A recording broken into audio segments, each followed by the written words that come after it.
quoi elle sert, quel est son rôle, qu'est-ce qu'on y fait et pourquoi vous êtes peut-être déjà, ou vous serez demain peut-être des acteurs aussi de cette inscription à l'UNESCO. Je voudrais quand même remercier Amandine Crépin, qui est la directrice de la mission Coteaux, Maisons et Caves de Champagne, qui a organisé tout ceci ici à la foire de Châlons-Champagne.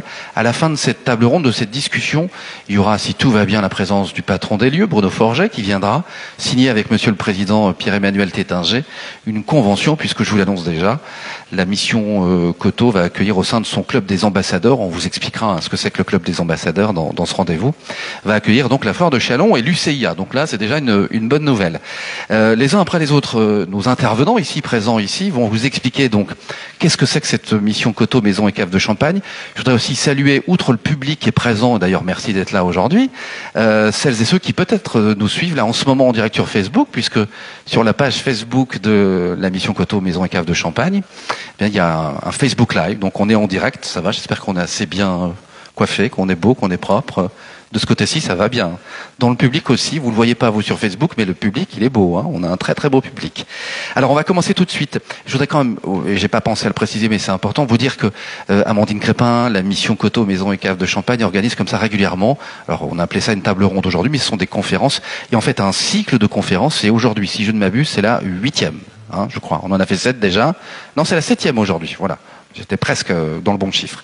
Et donc, aujourd'hui, on va commencer par vous présenter de manière un peu globale et générale cette mission Coteaux, Maisons et Caves de Champagne. Petit, moyen, mémotechnique. Moi, je l'ai appris il y a quelques mois. On ne sait jamais s'il faut dire coteaux, maison, cave, dans quel sens. Hein. J'en vois qui rigolent ici. Ça vous est arrivé aussi. Il faut penser verticalité. Je le dis, c'est un moyen mémotechnique, c'est vachement bien. Coteaux, maison, cave, on va de haut en bas. Voilà. Je vous présente maintenant le président de cette mission, Pierre-Emmanuel Tétinger. Bonjour. Bonjour Sébastien. Il faut bien le coller comme ça, qu'on vous entende bien. Voilà. C'est un sifflet en fait, c'est pareil. Il marche votre micro, allez-y. Il marche ? Non, il marche pas. Alors on a dû vous l'éteindre, je vais vous l'allumer. Pardonnez-nous, je le rallume. Et hop, c'est magique, ça marche. Bonjour Sébastien. Mais quelle voix. C'est donc le président de la mission Coteaux, Maisons et Caves de Champagne. J'ai failli me planter, la verticalité. Pierre-Emmanuel, tout le monde vous connaît évidemment. Tétinger, qui ne connaît pas ce nom-là, quand même, vous voulez bien, pour et les internautes et le public, nous resituer le personnage. Parce que vous êtes un personnage, si vous permettez. Eh bien écoutez, le personnage, je suis un vieux monsieur, j'ai 69 ans. Ouf. Et je suis un champenois pure souche, passionné par cette région, passionné par nos villes, nos villages, et par la perspective de les embellir du mieux possible après les traumatismes que notre région a connus il y a de fort longues années. C'est dans cette région pétrie de guerre qu'on fait le vin du bonheur, le champagne. Et autour de l'image du champagne, eh bien, notre mission, une de nos missions, c'est de ressembler non pas à nos flacons, mais à leurs emballages, c'est-à-dire à faire que notre région soit belle, attractive, désirée, et surtout de mettre en valeur les biens qui nous sont confiés. Alors pour ça, je suis entouré d'une équipe merveilleuse qui va se présenter, est totalement solidaire d'une formidable directrice générale qui est Amandine Crépin. J'aime bien dire que nous sommes là pour Amandine, Caroline Gambard et Francisco, qui sont les 3 permanents de la mission, car ces fortes personnalités nous animent et nous motivent pour travailler pour le collectif. Je voudrais juste aussi dire un grand merci à toutes les personnes qui sont là. Elles sont toutes extrêmement importantes. Il y a beaucoup d'élus. Il y a le président de la Fondation du patrimoine, Pierre Pozémé. Il y a Catherine Coutan, qui est adjointe au maire de Reims et qui est une personnalité très remarquable, puisqu'elle est vice-présidente du comité du bien français.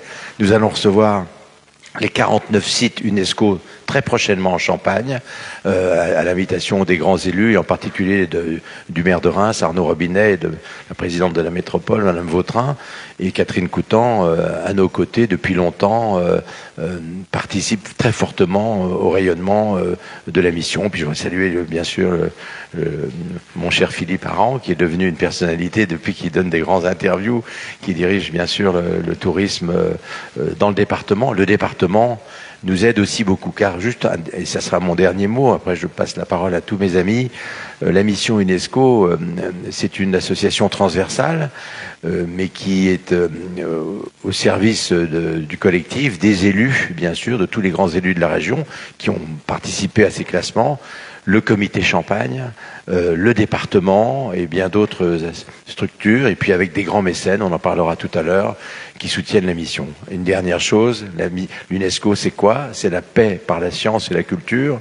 Ce soir, nous recevons en Champagne l'ambassadrice de l'UNESCO, Madame Véronique Roger-Lacan, qui vient nous parler qui vient parler aussi aux élèves de Sciences Po de tout ça. On va en reparler. Bref, c'est une forte mission, et je dirais que la mission UNESCO a une très forte valeur morale, de par, je le crois, la qualité des personnes qui composent cette mission et son conseil scientifique dont Jean-Luc Barbier va vous parler. Et nous sommes au cœur de tas de problématiques pour lesquelles nous sommes consultés. On en reparlera tout à l'heure, mais les missions de la mission sont extrêmement larges et vastes. Pierre-Emmanuel Tétinzé, qui est tellement enthousiaste, il m'a même pas laissé le temps de poser ma première question. Parce que j'avais des questions, en fait, et il a déjà tout dit. C'est dire l'enthousiasme, mais c'est un homme de cœur et de passion, évidemment. Juste quand même, Pierre-Emmanuel, en fait, cette mission, il faut dire qu'elle existe depuis 2015. L'inscription à l'UNESCO, c'est juillet 2015. Vous la présidez depuis 2016. Ok, on a compris globalement son rôle. On y reviendra en détail avec nos deux intervenants. Quand même, qu'est-ce que ça représente pour un Champenois, pour un Marnais, cette inscription à l'UNESCO, se dire que en Australie, en Chine, je ne sais pas où, on dise bah tiens, ce petit village là de la Champagne, moi je le connais parce qu'il est inscrit à l'UNESCO, c'est symbolique. Ce que ça représente? C'est considérable. Ça représente un acte de paix dans un monde en tension et en guerre. Voilà. Nous sommes des acteurs de paix, des acteurs de réconciliation. Vous savez bien que Reims a accueilli la réconciliation franco-allemande, et aujourd'hui il s'agit de se réconcilier non pas toujours entre entités ennemies, mais aussi avec son patrimoine, avec sa culture, avec son environnement. Et patrimoine, culture, environnement, c'est le cœur des missions de la mission Coteaux, Cave et Maison de Champagne, Coteaux, Maison et Cave de Champagne. Et voilà ce que ça représente pour nous. C'est un engagement moral sur des valeurs, et c'est faire vivre concrètement des valeurs. Les valeurs qui nous sont confiées, on essaye de les adapter concrètement tous les jours à la vie quotidienne des villages et des villes de Champagne, par l'intermédiaire des élus qui jouent de plus en plus un rôle fondamental dans la vie de la mission. Alors, ce qui est difficile, c'est de faire comprendre au plus grand nombre ce qu'est le travail de la mission. Parce qu'il y a tout un travail administratif, il y a le plan de gestion dont on parlera tout à l'heure, qui est un travail très lourd, qu'Amandine administre avec son équipe, et ça, le grand public ne le voit pas. Alors on a à la disposition du grand public ce séjour des réconciliations, cette marche des réconciliations, ce dîner caritatif où on remet les prix Pierre Cheval de l'embellissement. Je rappelle, mais tout le monde le sait ici, quel est le rôle fondamental qu'a joué Pierre Cheval pour animer tous les élus, tout le collectif, et pour arriver à ces inscriptions. J'ajouterai aussi qu'il y avait déjà trois entités qui étaient inscrites. Il y avait l'abbaye de Saint-Remy, la cathédrale de Reims, Notre-Dame de l'Épine, le Palais du Tau, il y en avait 4. Et donc ça complète nos inscriptions avec les 3 zones cœur, l'avenue de Champagne, la colline Saint-Nicaise et les coteaux historiques. Ça fait un bouquet de sites et de valeurs considérables, peut-être un des plus jolis bouquets dans les plus de 1000 sites inscrits dans le monde au patrimoine mondial. Je pense que le bouquet champenois est un des plus pétillants et sûrement un des plus fertiles, de par les valeurs que nous portons autour de la paix et de la réconciliation. Voilà pourquoi il ne faut pas lui poser des questions, parce que sinon ça dure. Pierre-Emmanuel Tétinzé, alors vous pouvez le questionner si vous en aviez envie, évidemment, mais vous pouvez aussi l'applaudir d'ailleurs. Non, pas du tout. Oh bah si, quand même. C'est un rôle important, le président. On va passer le micro à monsieur Jean-Luc Barbier. Pardon Séverine, on vous passe devant comme ça. Bonjour Jean-Luc Barbier. Bonjour. Jean-Luc Barbier, vous êtes le président du conseil scientifique de cette mission. Alors il faut expliquer, qu'est-ce que c'est que le conseil scientifique? Pourquoi il y a un conseil scientifique dans cette mission UNESCO? D'accord. Alors d'abord, je suis très heureux de saluer chacune et chacun d'entre vous. Nous avons une assistance nombreuse et agréable et sympathique. Alors, le conseil scientifique est une instance d'abord consultative, à côté des instances politiques que sont l'Assemblée générale, le conseil d'administration, le bureau et le président. Ce conseil est en quelque sorte la caution scientifique de la mission. Il apporte une assistance permanente dans tous les domaines aux instances politiques. Ce conseil est composé d'une trentaine d'experts, chacun dans un domaine bien particulier. Il y a des urbanistes, des paysagistes, des architectes, des historiens, des géographes, des sociologues, des juristes, des spécialistes des collectivités locales. Tous ces experts travaillent, participent de manière bénévole. Le conseil scientifique se réunit en session plénière 4 fois par an, durant une journée. En général, sur une partie du territoire, nous allons au-devant des professionnels du Champagne, vers les responsables politiques que sont les élus locaux. Mais en dehors de ces sessions plénières, il y a des groupes de travail qui sont permanents, qui se réunissent très souvent. Nous avons 5 groupes de travail. Un groupe de travail sur l'aménagement du territoire qui est animé par Jacques Douady, l'ancien maire de Sillery, vice-président de la région Champagne-Ardenne. Nous avons un groupe de travail environnement et biodiversité qui est piloté par Séverine Couvreur, qui représente la profession du Champagne. Nous avons un groupe de travail communication qui est animé par Anne Cabin-Saint-Marcel, qui est ici présente, qui est une ancienne directrice marketing d'une grande maison de Champagne, prestigieuse. Nous avons un groupe de travail embellissement, qui est animé par Jean-Pierre Bellefy, l'ancien maire de Bézanne, et qui a été vice-président du Grand Reims. Et puis, nous avons un groupe de travail patrimoine qui est animé par Patrick Demouy, qui est un historien de réputation internationale. Voilà. Alors, et en dehors de ces groupes de travail, individuellement, chaque expert peut être sollicité pour une mission ponctuelle et spécifique. Et le président du conseil scientifique est en relation permanente avec le président et les instances politiques. De manière plus précise, les activités de ce conseil scientifique s'organisent autour de 4 grands domaines. D'abord, on l'a évoqué à l'instant, il apporte son expertise dans la préparation des programmes d'action qui sont définis par les instances politiques de la mission. Ensuite, il donne, lorsqu'il est sollicité, mais il peut se saisir de lui-même, un avis sur les projets qui sont susceptibles d'avoir un effet impactant à l'intérieur du territoire, qui sont susceptibles de toucher à l'intégrité ou à l'authenticité. Ce sont peut-être des notions qu'il faudra revoir tout à l'heure, développer un peu plus tout à l'heure. Donc ça peut être l'aménagement d'une zone industrielle, la création d'un lotissement, ça peut être un projet de parc éolien. Beaucoup de projets sont possibles. Ensuite, troisième grand domaine d'activité, ce conseil scientifique accompagne les acteurs du territoire dans la conception et la réalisation de projets d'ampleur à l'intérieur du territoire. Ce sont des projets très variés. Par exemple, le Conseil scientifique s'est beaucoup impliqué dans la conception du musée du Champagne à Épernay, dans la conception de Pressoria à Ailly, à la fois l'aspect architectural mais aussi le contenu, la muséographie, l'intérieur de cet équipement. Également, de manière très différente, le Conseil scientifique travaillait dans ce domaine aussi sur la préparation d'un aménagement de la traversée sur la route de Pernay-Reims, la traversée de Montchenot, ouais. Et puis aussi des aménagements d'embellissement dans plusieurs communes de l'Aube et de l'Aisne. Et puis enfin, quatrième grand domaine, le Conseil scientifique élabore des documents qui sont destinés à définir la position, la stratégie adoptée par les instances politiques de la mission dans un certain nombre de domaines. On peut citer 4 documents fondamentaux qui ont été conçus dans ce cadre-là. D'abord, la charte éolienne, qui est un guide pratique pour les porteurs de projets, pour les services de l'État et les communes.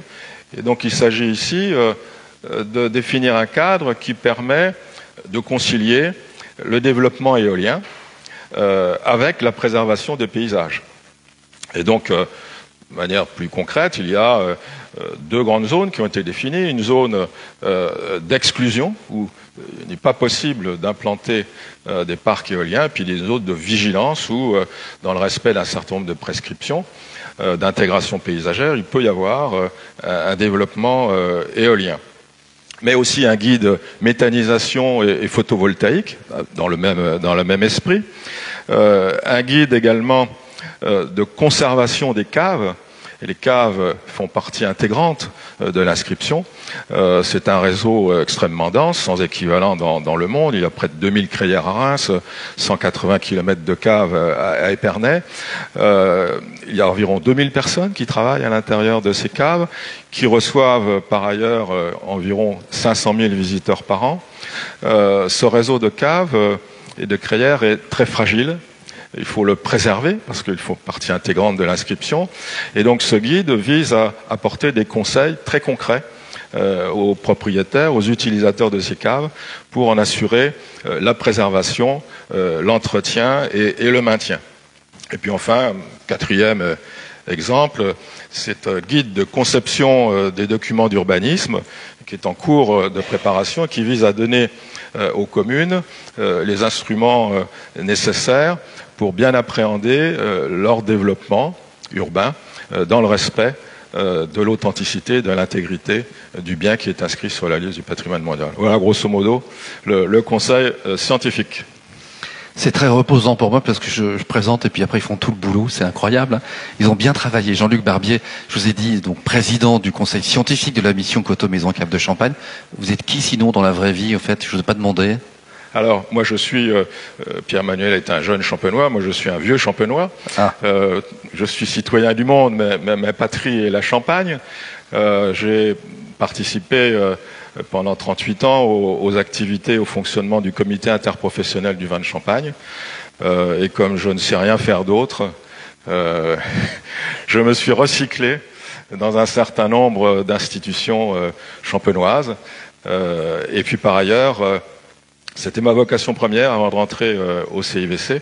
Je suis chargé d'enseignement à la faculté de droit de Reims, où j'anime un master de droit de la vigne et du vin. Merci beaucoup Jean-Luc Barbier donc de cette mission Coteaux Maison et Cave de Champagne, le conseil scientifique, précisons.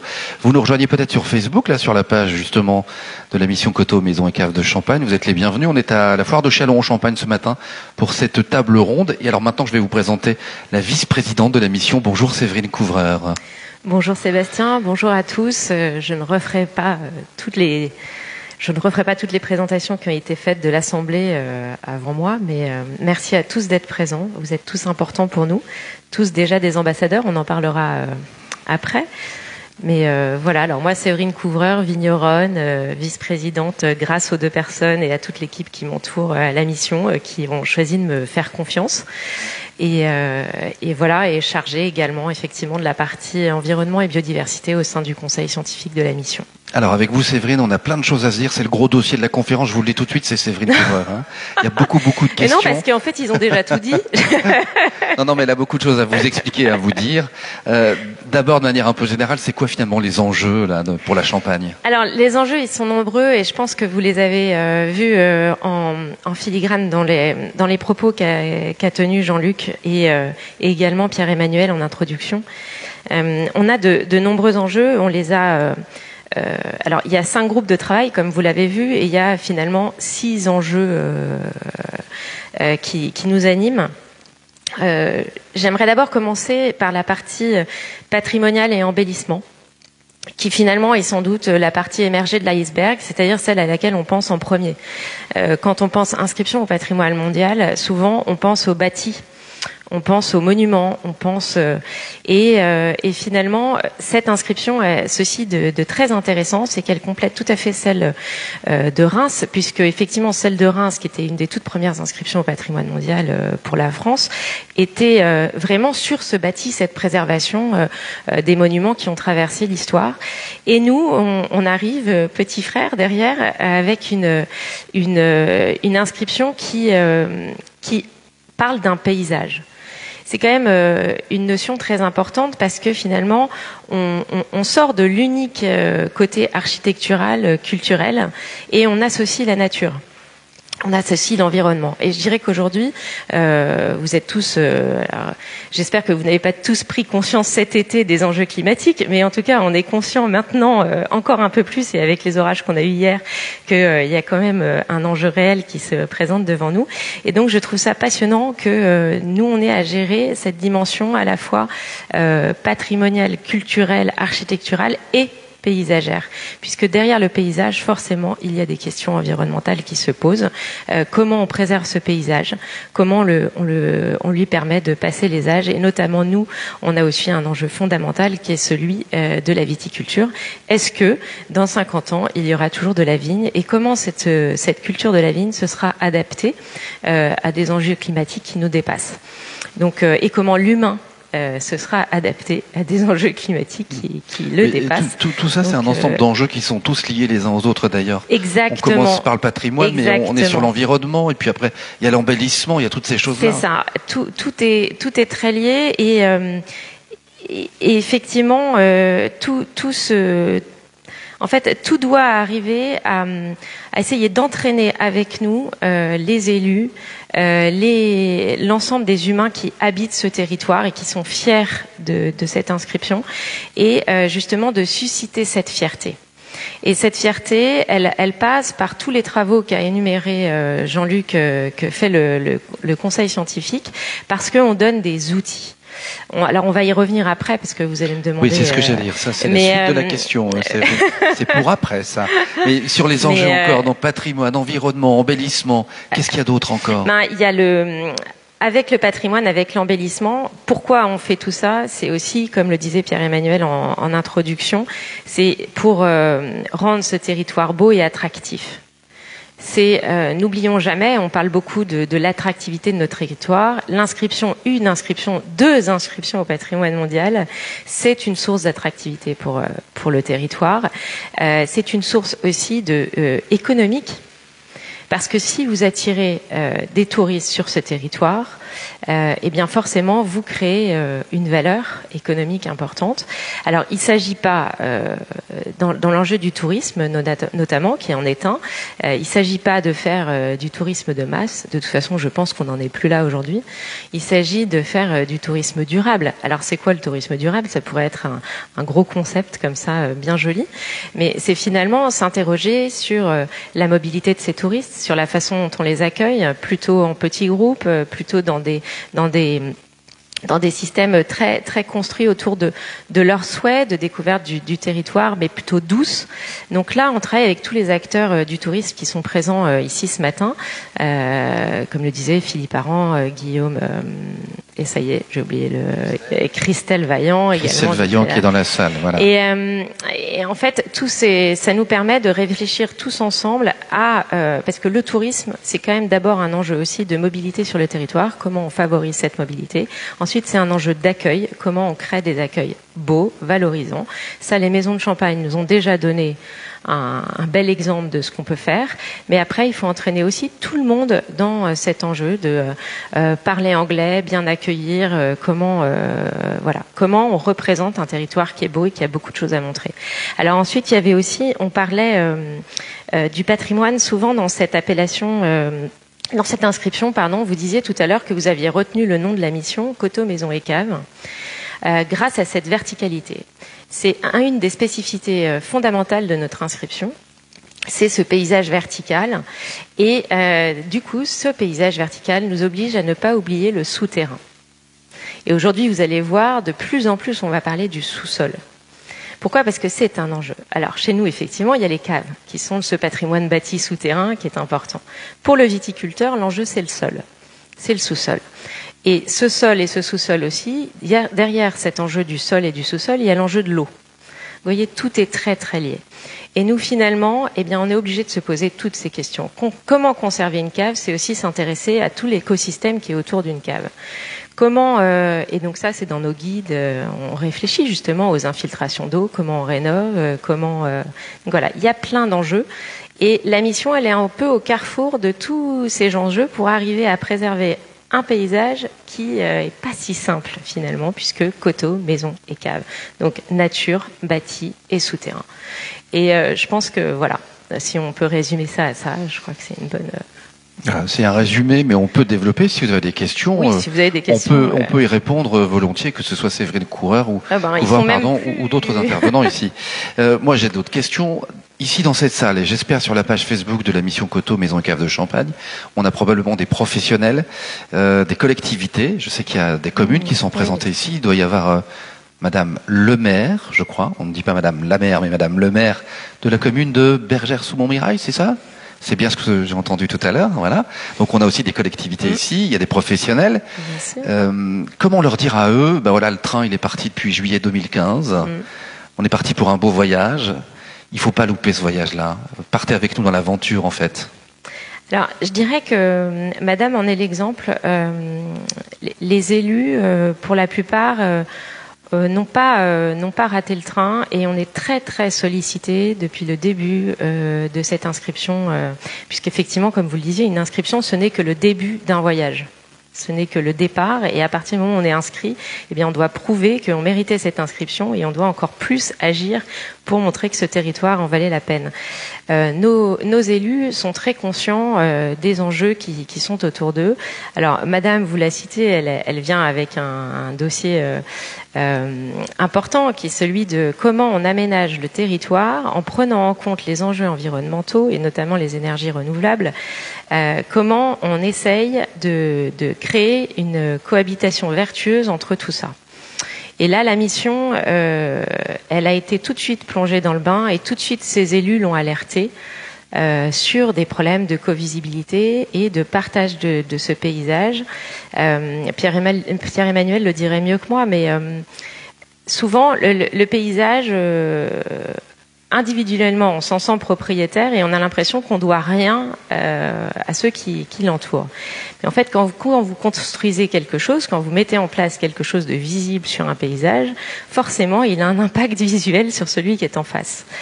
Et donc là, on est véritablement dans la nécessaire concertation entre des porteurs de projets, quels qu'ils soient, d'énergie renouvelable ou de projets architecturaux ou de projets de bâtiments agricoles ou viticoles. La question, c'est comment on entre dans la concertation. Et je tiens à dire ce matin que la mission ne se positionne jamais comme opposant direct à un projet, mais bien comme créateur d'une situation de concertation avec l'ensemble des parties prenantes. Nous ne sommes pas là pour dire ce porteur de projet, non, ça va pas du tout. On est là pour qu'il nous contacte. On a mis en place des outils, un certain nombre d'outils qui existent pour l'aider à se positionner dans un paysage contraint puisqu'inscrit à un patrimoine mondial, parfois contraint doublement parce qu'il est sur un site inscrit au patrimoine mondial, mais en plus un site Natura 2000 ou parc naturel régional ou autre. Et donc, il faut bien rappeler aux porteurs de projets les contraintes. Et ensuite, pouvoir mettre les élus autour de la table et les autres collectivités, les représentants des agriculteurs, des viticulteurs, etc., pour arriver à faire aboutir à un accord qui soit recevable par tous. Parfois, ça se passe bien, parfois, ça se passe moins bien. Mais grosso modo, c'est notre rôle. On est dans la concertation. Je reviens sur ma question. Quand on est un élu, une collectivité, un professionnel, comment on s'empare de ce sujet? Alors, il y a plusieurs moyens. Comment elle a fait la mission Coteaux? Elle a développé des outils, elle propose des rendez-vous. Complètement. Voilà. Alors, déjà, je dirais la première entrée, qui est la plus simple, qui est celle à laquelle on est habitué, c'est aller sur le site de la mission Coteaux, Maison et Cave de Champagne et y retrouver l'ensemble des publications qui paraissent pour aider notamment l'ensemble des gens qui sont sur le territoire et qui sont préoccupés par son embellissement, par la restauration, la rénovation de patrimoine, etc. Donc ça, le site, c'est ce qu'il y a de plus simple. Après, pour continuer sur cette notion de visibilité, nous avons mis en place aussi des chartes graphiques pour que les gens qui souhaitent montrer qu'ils soutiennent cette inscription et qu'ils agissent au quotidien pour la valoriser puissent en être fiers et la mettre sur toutes leurs publications ou autres. Donc ça, il faut aussi aller voir, nous interroger ou aller voir sur le site, mais il y a cette charte graphique pour qu'ils l'utilisent dans leur communication institutionnelle. Il y a également toute une signalétique qui a été mise en place pour les communes pour qu'elles puissent revendiquer cette appartenance à l'inscription. Et donc là, c'est aussi très simple. Il faut nous demander comment faire pour pouvoir poser cette signalétique. Bien sûr, on regarde les dossiers et on vérifie où doivent être posés les panneaux, etc. Enfin, c'est tout un travail de concertation aussi avec les élus. Et puis, il y a aussi la possibilité, pour ceux qui le souhaitent, de poser une plaque à l'intérieur pour revendiquer cette inscription. Donc là, on est dans la partie outils de visibilité, de rayonnement. Après, sur la partie purement contenu, là, vous avez véritablement toutes les publications des guides éoliens, méthanisation photovoltaïque, mais aussi conservation des caves, j'en parlais tout à l'heure, et également le guide que vous allez faire sur les éléments je perds le mot, d'aménagement du territoire, tout ce qui est PLU, etc. Et donc là, c'est très important aussi d'aller voir sur le site. Voilà, j'allais le dire, tous ces guides, on les retrouve. Ouais, on les retrouve sur le site. Coteau, hein, bien sûr. Et c'est vraiment à votre disposition. Il y a pas on fait pas payer, c'est à disposition de tout le monde, puisque le but, c'est que chacun puisse s'emparer de ces éléments et puisse s'en faire l'écho. Quand il est face à une situation, qu'elle soit positive ou qu'elle soit négative, mais dans tous les cas, qu'il puisse avoir des éléments de réponse ou de réflexion dès le départ. Et enfin, sur les outils qui sont mis à disposition des collectivités, notamment pour faire connaître cette inscription et en être fier, il y a aussi toute la partie événementielle. On essaye au maximum de nos possibilités, parce que je rappelle, Jean-Luc et Pierre-Emmanuel l'ont dit, nous sommes une grosse équipe de bénévoles, parce que vous avez vu au conseil scientifique, il y a une trentaine de personnes qui agissent avec la mission, mais nous avons uniquement 3 salariés. Donc ça signifie une petite équipe qui fait beaucoup de choses, mais qui essaye aussi de communiquer à la hauteur de ses possibilités terrain et de temps, parce que tout le travail de fond que vous avez, tous les guides et tout ça ne se font pas tout seuls. La concertation locale avec les élus, les porteurs de projets et les habitants et les associations, etc. Ça se fait pas tout seul. Donc la communication souvent arrive dans un troisième temps où on a le temps, et grâce à Anne Cabin-Saint-Marcel, on arrive à développer tout ça beaucoup plus. Et donc sur l'événementiel, on a le cycle de conférences dont vous parliez au début. On est dedans, hein. On est dans ce cycle-là, maintenant, là, à la foire de Châlons. Et ce cycle de conférences est intéressant parce qu'on le retrouve sur YouTube. Donc n'importe qui peut s'emparer des sujets qui sont développés dans ces conférences en retournant sur YouTube. Et ce cycle de conférences a pour vocation de présenter un peu l'ensemble, d'aborder un peu l'ensemble des sujets qui touchent la mission. Grâce aux membres de son conseil scientifique qui ont tous des compétences, comme on vous l'a dit, très diverses, historiens, géographes, urbanistes, et tout ça nous permet d'aborder plein de sujets qui touchent au patrimoine mondial, et bientôt on va avoir la Fondation du patrimoine qui va expliquer ce qu'elle fait notamment pour participer à nos côtés, parce qu'on est très proche de Pierre Possémé et de la Fondation du patrimoine, pour rénover tout le petit patrimoine bâti, mais aussi le patrimoine naturel, puisque la Fondation du patrimoine a aussi cette dimension dans ses objectifs. Et enfin, pour finir, sur l'événementiel, on a des rendez-vous. Alors il y a le rendez-vous connu des journées village et coteaux propres qui là est très intéressant, puisqu'il s'agit d'une journée. Là, ça aura lieu le 1er octobre, une journée où on demande au village de se mobiliser pour aller ramasser dans les vignes et dans les villages tous les déchets qui pourraient traîner. C'est une journée pédagogique sur comment je prends soin déjà au quotidien comment je prends soin. Vous pouvez y aller aussi avec les enfants. Il y a des mairies qui choisissent de pas forcément le faire le samedi, mais qui le font le vendredi avec les écoles. Comment on prend soin tous individuellement et collectivement pour se donner de l'entrain de la beauté de nos paysages et comment on enlève tout ce qui pourrait y nuire. Et enfin, vous avez un autre événement auquel on participe chaque année, c'est les Journées européennes du patrimoine. C'est dans quelques jours, là. Oui. Et là, le thème cette année, c'est patrimoine durable. Donc tout un programme. Et bien là, on a eu à cœur de mettre en avant toutes les initiatives menées par les professionnels de la filière champagne pour justement contribuer à la durabilité du vignoble et donc des paysages en Champagne. Je suis pas sûr qu'on ait tout dit, Séverine Couvreur, parce qu'il y en avait beaucoup à dire. Il y a beaucoup à dire. Mais devenir site pilote, ça aussi, c'est intéressant. On en a parlé ou pas? Non, on n'a pas parlé. Alors devenir ça peut site peut-être pilote, vous intéresser, ouais. Jean-Luc en a plus ou moins parlé quand il a parlé des projets d'embellissement et d'aménagement. Effectivement, il a cité le projet de Montchenot. Alors là, vous voyez, typiquement, on est sur un sujet qui nous tient à cœur parce que vous avez des zones d'ultra visibilité que vous traversez tous les jours.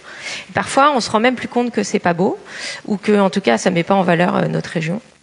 Et puis tout à coup, quand on a des photos de verrues, de choses, de trottoirs complètement défoncés ou d'autres choses, et on se dit, oui, alors effectivement, le touriste qui lui arrive avec une acuité visuelle beaucoup plus forte que la nôtre parce qu'il s'attend à quelque chose, eh bien lui, il va voir les ornières qu'on voit plus, il va voir le panneau publicitaire tout moche qui date des années 70, il va voir donc il va voir la façade complètement piquée ou avec de l'enduit abîmé.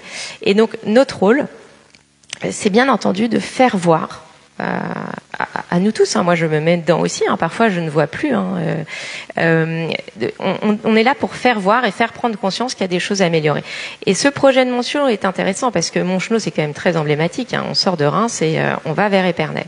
Donc concrètement, je crois sans me tromper qu'il y a environ 22 000 personnes, enfin on va dire 20 000 personnes qui passent par là chaque jour.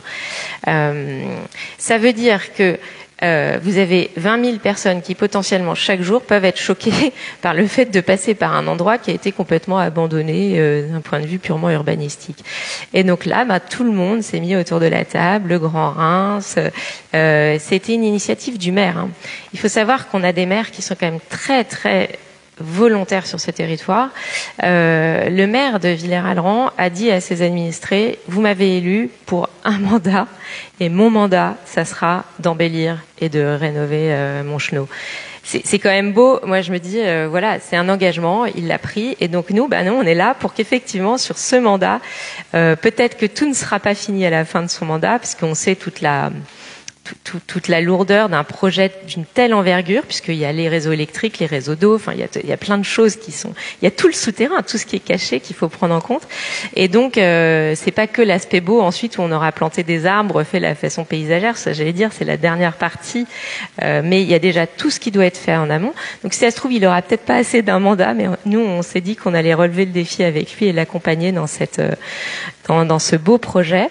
Et donc on est là pour ça. Donc malheureusement on n'a pas de fonds nous à donner, je tiens à le dire. On est là juste pour aider, dénouer les nœuds qu'il peut y avoir sur de tels gros projets, notamment des nœuds financiers, hein, d'enjeux financiers importants. Et on est là pour soutenir l'élu dans son désir d'embellir et d'aménager. Donc voilà, et puis après il y a d'autres projets de ce type qui sont un peu différents.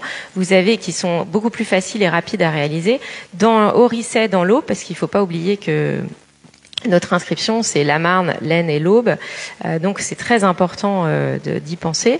Dans l'Aube, on a un projet, les Sentiers de la biodiversité, qui est né en 2 ans. Un vigneron avec son maire qui avait envie de faire un sentier de la biodiversité pour expliquer pourquoi, à un moment donné, la forêt avait disparu, alors même que eux avaient fait un point de vue absolument admirable sur le vignoble. Ils avaient mis des tables de pique-nique et tout ça. Et derrière ce point de vue, la forêt avait disparu du jour au lendemain, des pins avaient été coupés. Et donc là, toute une volonté pédagogique d'aider le maire, les vignerons et tout ça à expliquer Pourquoi ça s'était passé? Qu'est-ce qui s'était passé? Parce que le villageois, comme le touriste, il arrive sur un site comme ça et il se dit mais qu'est-ce qu'ils ont fait? Pourquoi ils ont tout coupé? Et en fait, c'est parce que là, on tombe dans les enjeux climatiques, on tombe dans les maladies du pain, on tombe dans un certain nombre de choses qui sont en train d'arriver, où effectivement nos paysages du jour au lendemain peuvent changer. On l'a vu cet été avec les feux. On l'a vu avec d'autres choses. Du jour au lendemain, on a des paysages qui peuvent disparaître et donc il va falloir reconstruire. Et ensuite, comment on reconstruit un paysage dévasté comme ça? Qu'est-ce qu'on choisit comme essence? Qu'est-ce qu'on choisit comme à préserver? Et en fait, ça, on le fait aussi en concertation avec l'ONF, le Conservatoire des espaces naturels, etc. Tout ça est très important. Séverine Couvreur, en moins de 5 minutes, pas plus. Sinon, attention, je deviens méchant. Est-ce qu'on arrive à expliquer pourquoi vous avez créé le club des ambassadeurs? C'est quoi et pourquoi ce club des ambassadeurs? Parce que je dis en 5 minutes, parce qu'on va avoir un témoignage en fait dans un instant, et c'est vraiment important ça, le club des ambassadeurs. Je vais le faire en moins de 5 minutes parce que le plus important c'est le témoignage. C'est le témoignage, oui. Et ça c'est. Alors. En moins de 5 minutes. C'est quoi le club moi, je résumerai déjà. On a une très belle plaquette qui a été faite, donc je vous encourage à la lire rapidement. Nous sommes tous ambassadeurs. Particuliers, entreprises, associations, tous les gens qui œuvrent sur le territoire sont ambassadeurs de cette inscription à partir du moment où déjà ils agissent sur le territoire, mais aussi à partir du moment où ils en font la demande. Et là, ils peuvent aller directement sur notre site internet et s'investir. Ils peuvent s'investir bénévolement, gratuitement, en devenant partenaires, mais ils peuvent aussi s'investir en devenant mécènes et en soutenant financièrement la mission. Et dans ces cas-là, les dons nous aideront à pouvoir aider certains projets, soutenir certaines rénovations, etc. Donc là, c'est vraiment de l'action.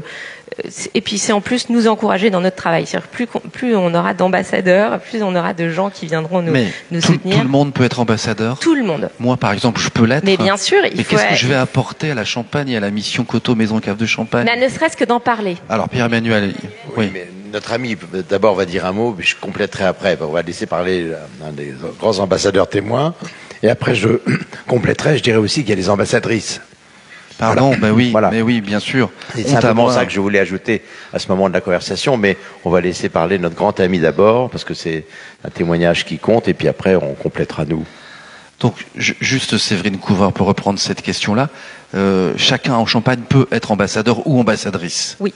Quelle que soit sa fonction, son rôle. Quelle que soit sa fonction, son rôle. Voilà. Et l'essentiel, c'est de parler de cette inscription.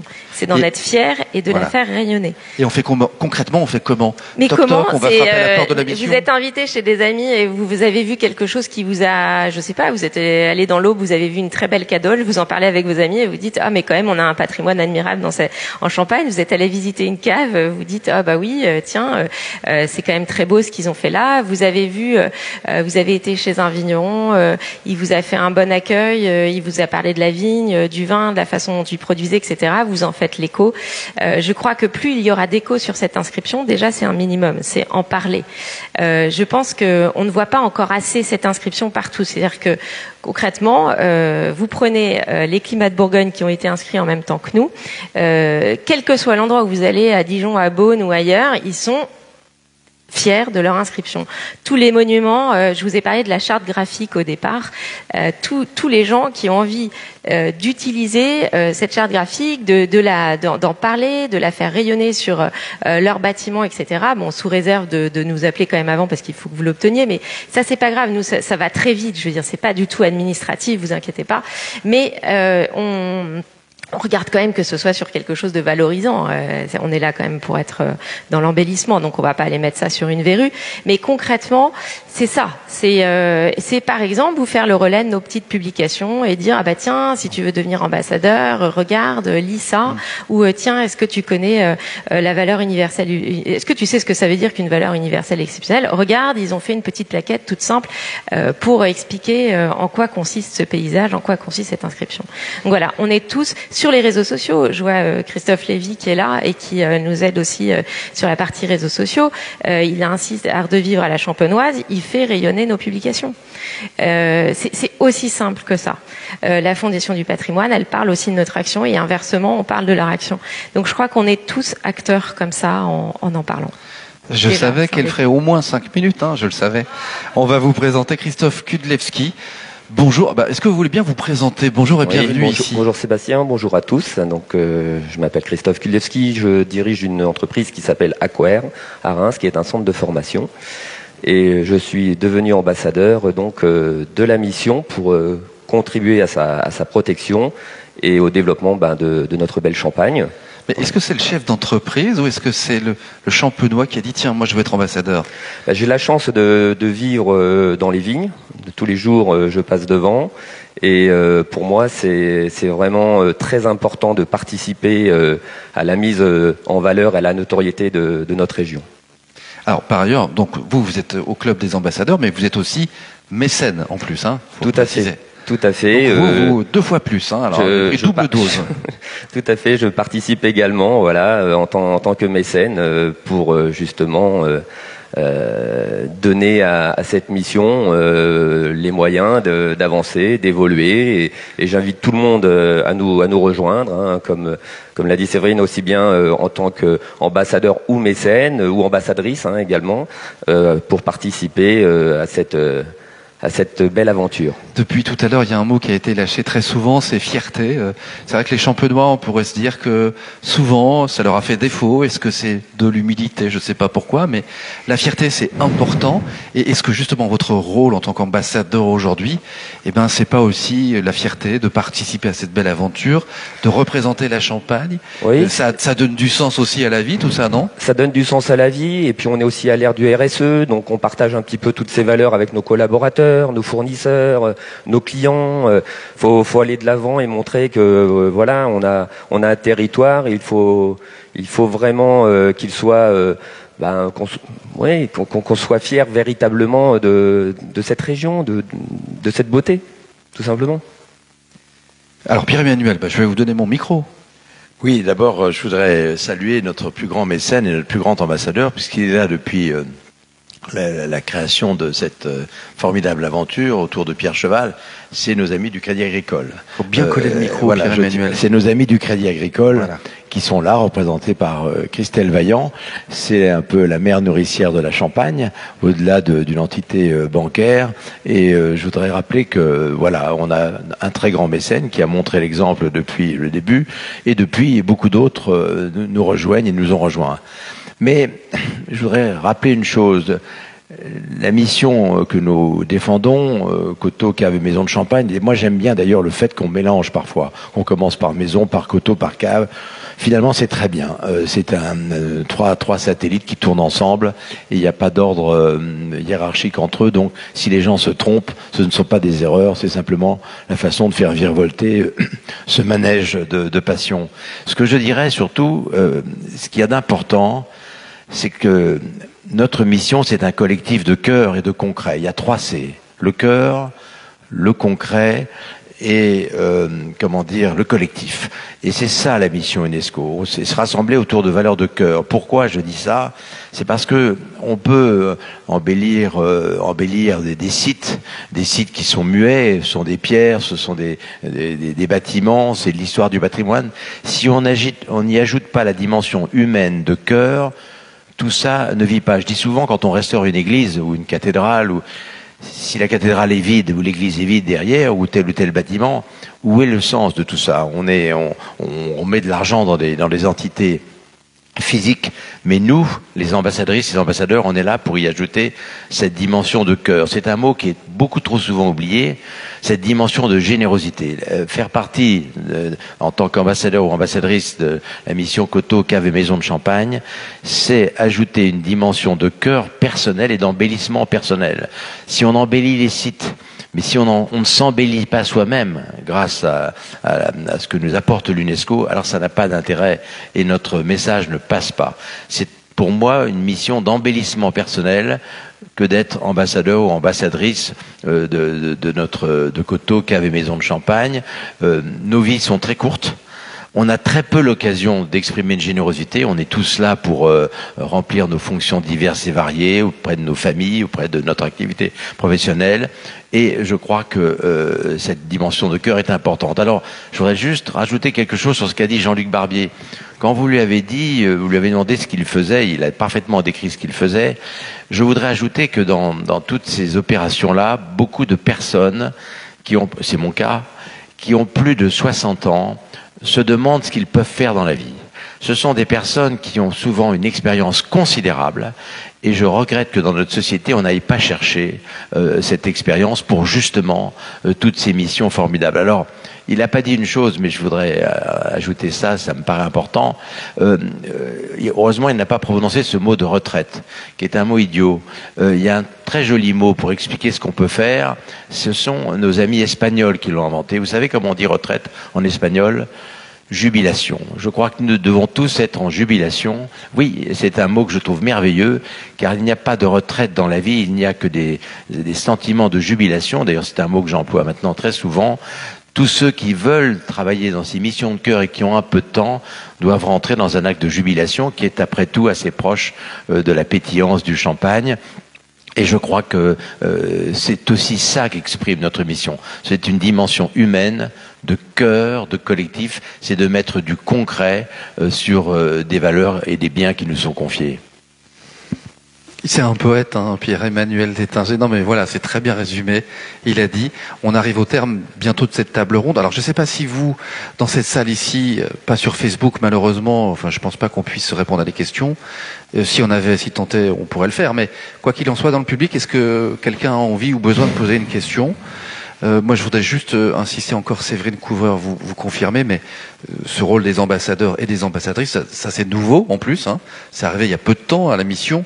C'est vraiment important, quoi. C'est super important. C'est vraiment important. Juste une chose, on a tous pris conscience de ça, parce que la mission, je tiens à le dire, la mission Coteau Cave Maison de Champagne est très en avance sur beaucoup de domaines. Mais là, on était un peu en retard. C'est en allant à Albi, lorsqu'on a vu la charmante maire d'Albi, qui a d'ailleurs...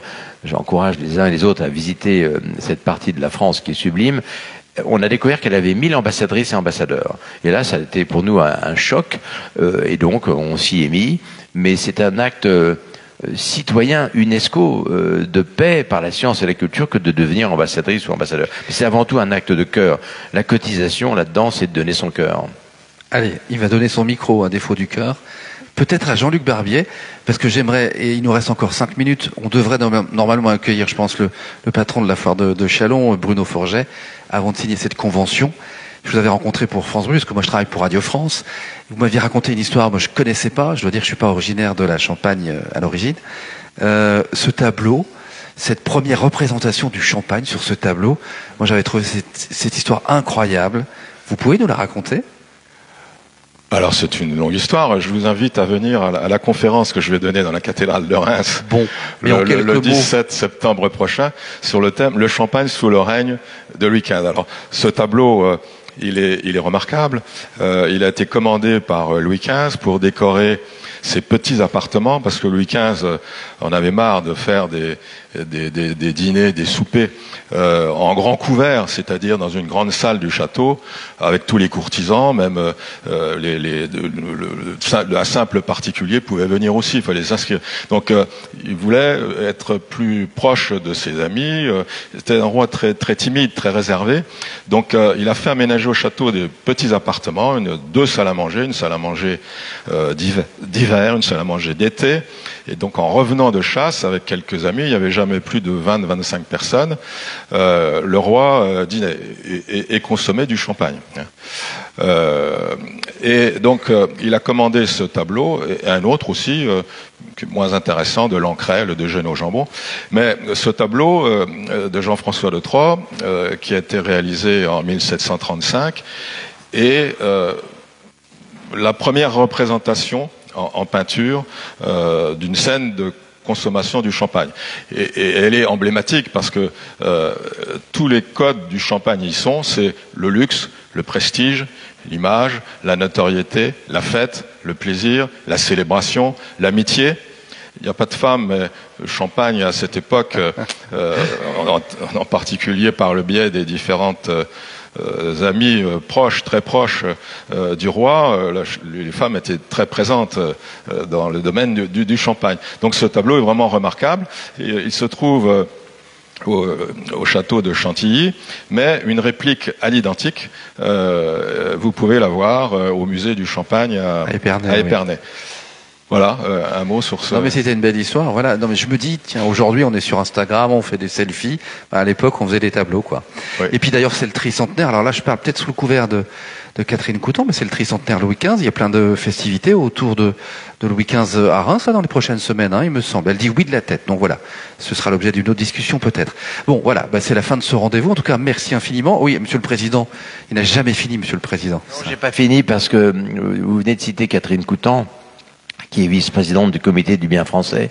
Je veux vraiment rappeler que, et je sais que vous avez, alors j'en profite pour vous remercier, hein, parce que les médias et vous-même en particulier, France Bleu Champagne, vous êtes au cœur des travaux de la mission et vous avez compris que la mission UNESCO, ça dépassait un peu tous les sujets ordinaires de la vie quotidienne. Mais nous allons recevoir bientôt les 49 sites UNESCO de France à Reims, et ça va être un événement extrêmement important dans un peu plus d'un mois, et Catherine Couton est au cœur de ça parce que c'est elle qui nous a suggéré d'accueillir pour le 50e anniversaire, c'est ça, le comité du bien français.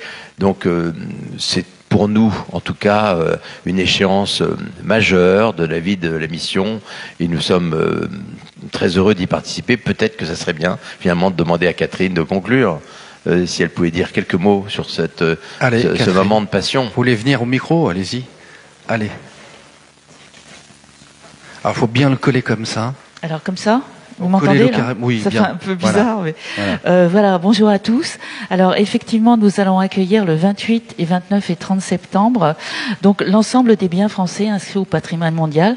Comme le disait Pierre-Emmanuel, il y en a 49 qui vont venir en Champagne participer à des travaux, une assemblée générale, des rencontres autour de différents thèmes autour du patrimoine mondial, et qui vont venir à Reims le mercredi et une partie du jeudi à Épernay et à Ailly. L'idée est bien de montrer que la mission Coteaux, Maison et Cave, je le dis dans le bon sens, concerne ces trois biens pour montrer la diversité de ce bien. En même temps, ça nous a semblé intéressant de les inviter en Champagne et notamment à Reims pour montrer comment une deuxième inscription, celle de 2015, pouvait avoir dynamisé la première inscription de 91. Effectivement, en 91, il n'y avait pas de plan de gestion, il n'y avait pas de candidature. C'était 4 pages qui ont été envoyées à la municipalité de Reims, qui se demandait bien ce que c'était. Et voilà. Et que maintenant, par exemple, à Reims, l'UNESCO nous demande de réaliser un plan de gestion. C'est-à-dire, c'est une espèce de candidature à l'envers. C'est-à-dire qu'on va devoir, quelque part, prouver pourquoi cette inscription de 91 est intéressante et comment elle est valable.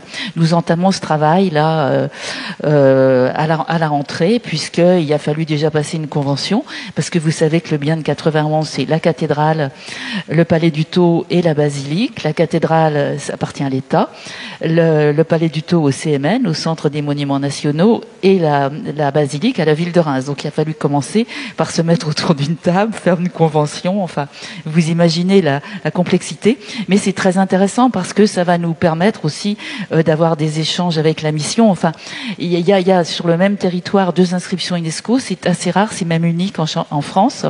Donc il y a vraiment quelque chose à tirer de cette relation qui existe entre les 2 inscriptions.